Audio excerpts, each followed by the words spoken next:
Hi, it's Marvina Meek, and today we're going to talk about how Halloween was originated. A long time ago, this was a Celtic New Year. The New Year was on November 1st, and so the Celts, they were very superstitious people, and at the time, they had just finished their harvest, and so there was a lot of worry and a lot of fear about being able to get through the winter because at that time you couldn't go to the grocery store. If you didn't have enough crops laid in to get you through the winter, then you're going to be really hungry by the time the spring came along. So they had a lot of fear about getting through the winter, and they being superstitious, but also being very close to the earth and the tides and the moons and everything, they knew that this time of year that the spirits there was like a natural crack between the worlds that allowed them to maybe see impressions of their ancestors that had died, and they didn't really like that. They had a lot of fear about that. They were worried that they might like come and get them, or that it wasn't just healthy. In other words, they were very superstitious. And so one of the things that they would do in order to keep the spirits away is they would light big bonfires, and they would also bake special treats, and they would put them outside the door, and sometimes they would even like light fires away from their house. And this was their way of trying to encourage their spirits to go back to their natural resting place and away from them. And at the same time, they would dress themselves up like goblins and ghosts and witches, and this was their way of trying to trick the spirits from the other world into thinking that they're just another ghost. So they're not going to like gobble me up if I'm a goblin too.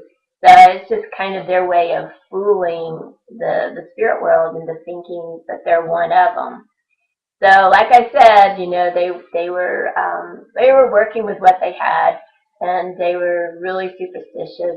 They did a lot of divination at this time of year. The Druids were the priests that were sort of like their holy leaders and their teachers, and they would perform divination, and they would even do have the wise women that were around and different tarot readers. They would do divination and mainly what they were interested in is if they were going to survive the winter, and it was really popular to know who you were going to marry. And so a lot of our customs at this time of year were about divination to see how you would prosper and if you would make it through the new year, and if you were going to get married or how many kids you were going to have, all of this sorts of things. And so that's one of the reasons that reading cards and doing all sorts of seances and circles and mediumship and that sorts of thing are very popular this time of year. It's a very ancient old custom.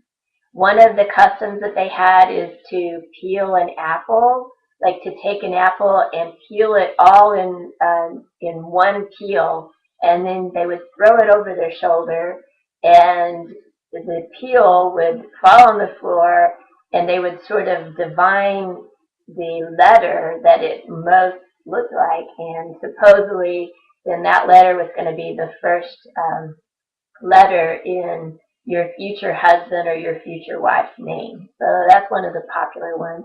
The Romans also, they brought in the custom of a lot of things to do with the apples too, because they celebrated and worshiped the goddess Pomona, and apples were sacred to Pomona.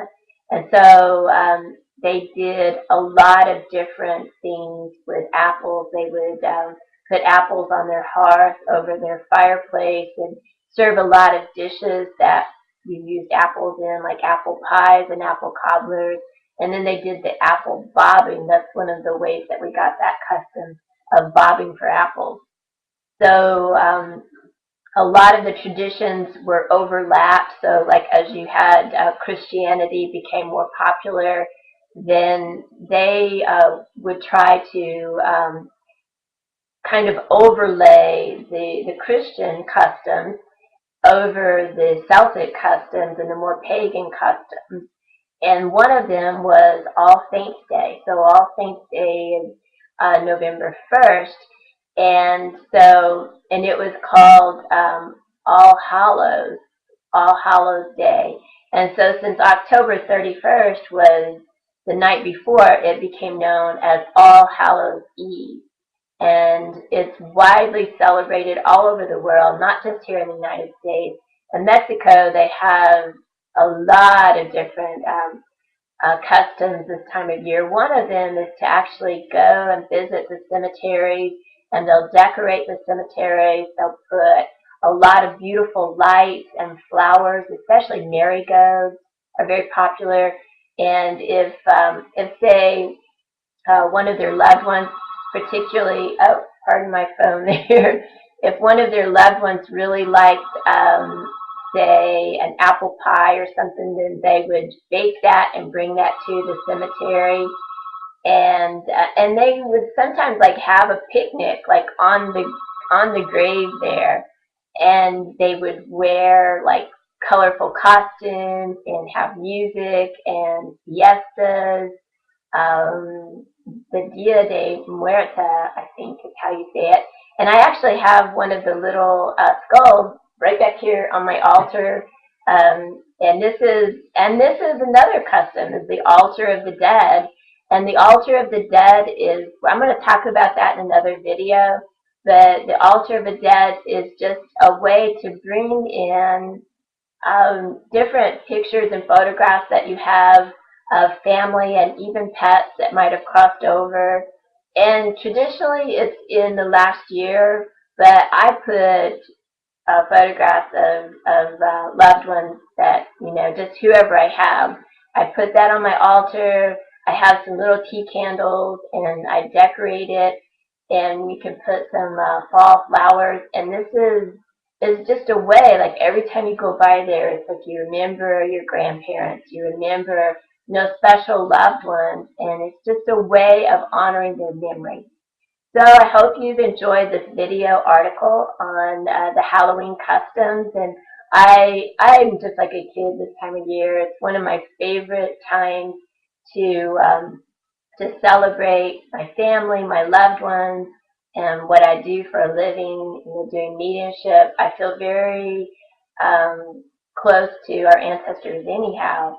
So I hope you've enjoyed this. If you have any questions, send me an email. I'd love to hear from you. And you're welcome to purchase a tarot reading or mediumship reading. This time of year, it's like the best time. And of course, I do it year round, but it's like this is the time to honor your ancestors. So check out my website if you'd like to purchase a ticket to my mediumship gallery or my All Hallows Eve seance, October 30th. Thanks a lot. Bye-bye.